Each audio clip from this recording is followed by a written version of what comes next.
On the other side of this ruling are patients and providers who are waking up this morning able to provide the care that they need or seek access to the abortion care that they so desired. And I think when you see this flip-flop between courts and all of these bans and restrictions, all you really are seeing is this chaos and confusion, and the real impact on people's lives are caught in the middle. And I think if we don't ground this in a conversation of like what happens the day after a ruling and how people are really struggling, with all of the complications of the way in which these courts are operating, we're missing the point. Right. As others have said to me, there was a woman in her car with a prescription in hand as this ruling from Kazmira came down. And the confusion and the chaos, that is by design, right? That is part of what these anti-abortion rights activists have been going for.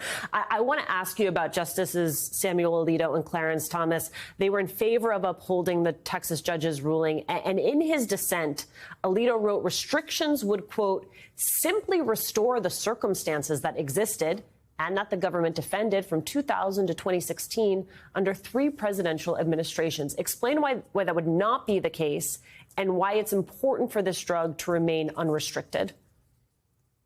Well, I mean, what's at stake is the availability of mifepristone, not just in across the country, right? Not just in, places, like New York and California, but all the places where people are surging in order to get access to care. And I think that, Justice Alito and Justice Thomas chose to, inform us of what their position was regarding whether or not to let this decision stay. But the reality is we don't know what the majority of the court did, or we don't know what the other justices did in that vote. And so we do need to be concerned that we are going to have this.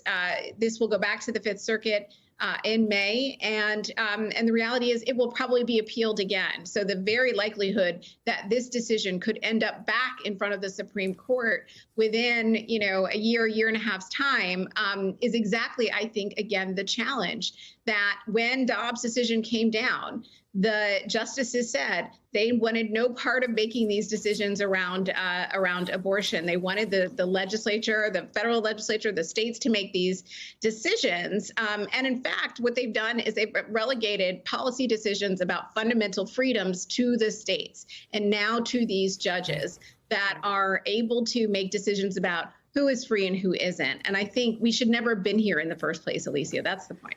Today on MSNBC, Congresswoman Jayapal mentioned that some states are actually stockpiling abortion pills, which is one mechanism for preparing for a certain outcome. So can you give us a sense of the preparation that an organization like Planned Parenthood is doing, both for a protracted legal fight, which we know is a possibility, and also for the possibility that the Fifth Circuit does not break their way? Well, I think I want to underscore the point that mifepristone is still available. It is still legal where abortions are legal. And that is important because for the foreseeable future, the majority of people who will be seeking access will likely be seeking access to mifepristone.